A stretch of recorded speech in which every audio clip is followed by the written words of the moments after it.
Hello and welcome back to our YouTube channel. In the previous video, we studied about heat maps. in this video, we'll be looking at the code for the same.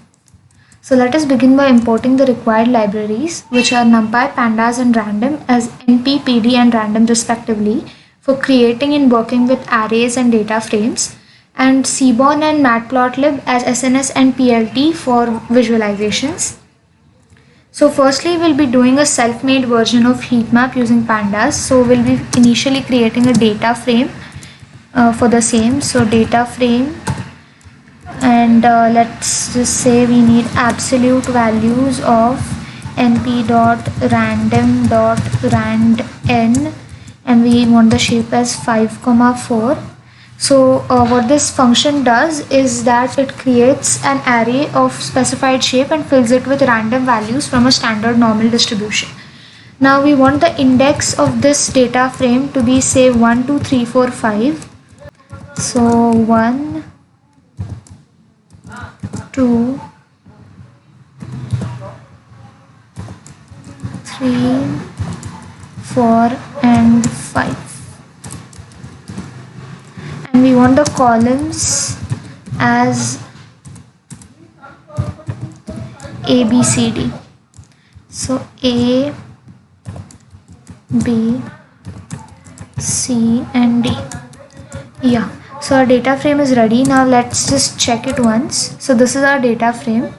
Now we'll be using a new function that is the style.background_gradient function for as a formatting tool for better visual styling of the data frame. And we'll be using a CMap, that is color map, for specifying the color gradient that we'll be using. So df.style.background and underscore gradient, and the color map, that is CMap, we'll be using here will be purples. Let's just run it. Yeah, so here you have a beautiful data frame which is created, and you also have Gradient that is formed where the darker rectangles here show greater values, whereas the lighter shades of purple show the values which are lesser than the others. So yeah, this is kind of a self-made version of a heat map. Now we'll be plotting a heat map in Matplotlib. So say we'll be creating a data for using, say, data1 equals to np.random.random, and the shape we'll be giving is 7,7. Now this function that we see here returns a random floating number between 0 and 1. So we'll be plotting heat map for the same.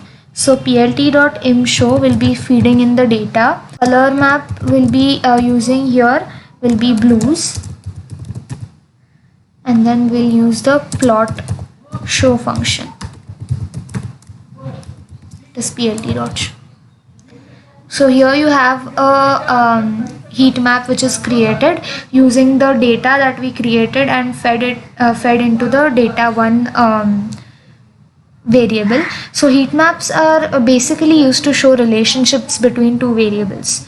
Now here you can see that one is plotted against the other on each axis, and by observing how the cell colors are filled in and how the colors change along the axis, you can observe if there are any patterns in the value for both the variables, one or both the variables.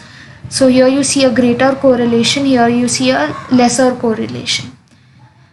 Now we'll be plotting a heat map using Seaborn. We'll be plotting three kinds of maps: a basic heat map, a heat map on a dummy data frame which we'll be making, and a correlation map for a given data set.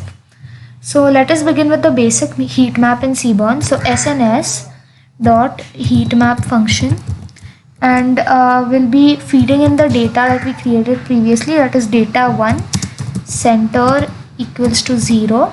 We'll just run this. So this is a very basic heat map that we have created here. Now you can also do a few changes. Suppose you want these x values here to be multiples of 2. So we can say x tick labels equals to 2. Then run it. So you just have your 2, 4, 6 and 8. And suppose you don't want to see the values on the y-axis, then you can say y tick labels equals to false. Now all these things can be done as per required, as per the requirement. So here you see the y labels are gone. So now this is a very basic way of plotting a heat map using Seaborn. Now we'll be creating another data frame. Say we'll be making a heat map of the marks obtained by 6 students in 6 different subjects.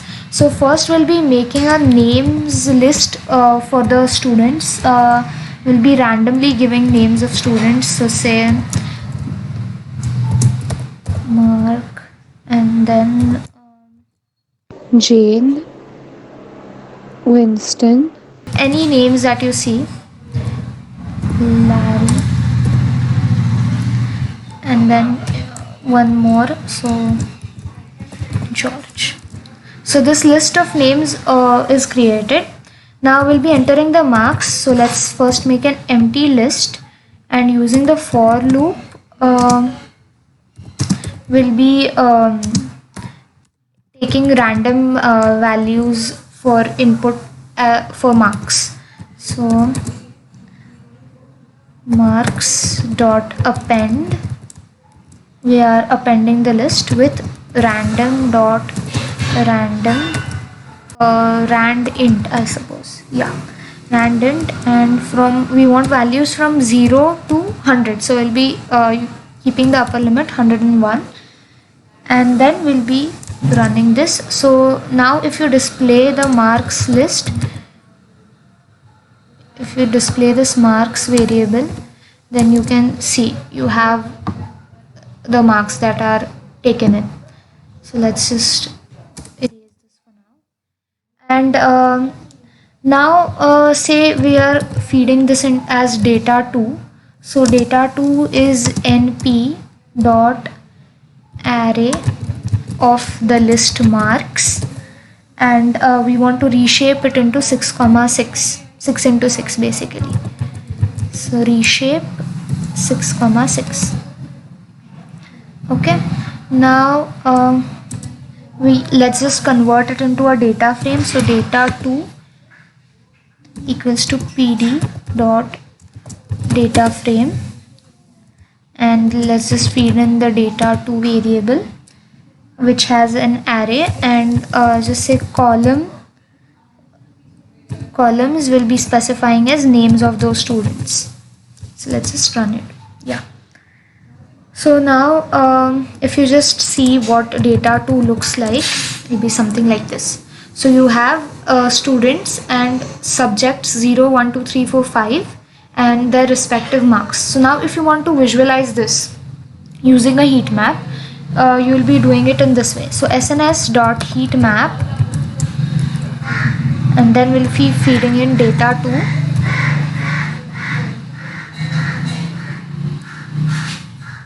and annotations equals to true. Now what these annotations do is basically they show you the values on the heat map. So you can see here you have those values, 20 marks scored, 79 marks scored and all. So now these darker purplish shades are what you see in the low range of marks, whereas these lighter are towards the highest value, 100. So then you can also change the width, line width of that heat map, say 1.5. Now all these inputs are trivial, but they can sometimes be helpful for making your visualizations look good. So all these things are optional, and now you can also change the CMAP to your favorite one or the one that suits better for gaining insight. So let's say we are using cool warm color map here. So now you have it here. So the ones in the red margin are towards the higher side of marks, and the ones in the blue range are in the lower side of the marks. So now let's just look at a correlation map. For making a correlation map, we'll be using the Titanic dataset, which we have used in one of the videos previously. So let's say data3 equals to pd dot read underscore CSV and the Titanic dot CSV.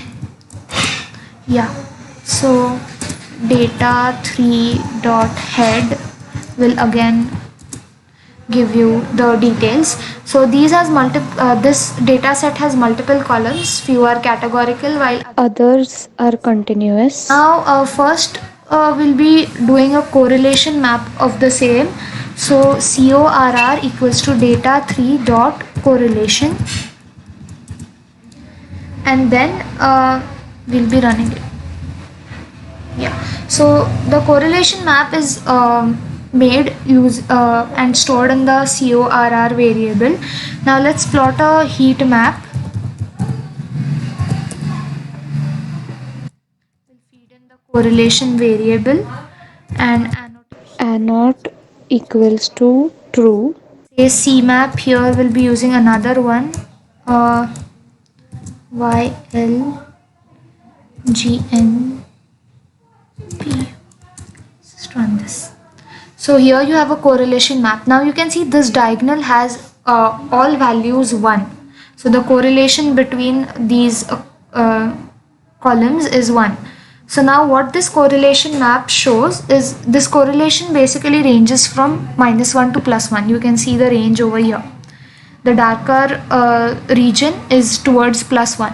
So values closer to 0 means that there is no linear trend between the two variables that we have marked. Okay, this across this. So this correlation has complete one correlation, which means it's a perfect correlation. So the closer the values are to 1, the stronger the correlation between the columns is, or the variables is. So for the rest, the larger and the larger and the darker color, the higher correlation is seen between two variables. The plot is also symmetrical about the diagonal because it is being paired. The same columns are being paired together. Now you can see that this has a very poor correlation, the P class and the fair, whereas the P class and SIB, SP, these columns have a very better correlation than this one. These are the perfect correlations. So such insights can be gained using the correlation map when you have too many columns to look at and when you want to easily find out how each column relates to another. So yeah, this is pretty much it about heat maps. We'll be meeting up again in the coming video. Thank you and stay tuned for more.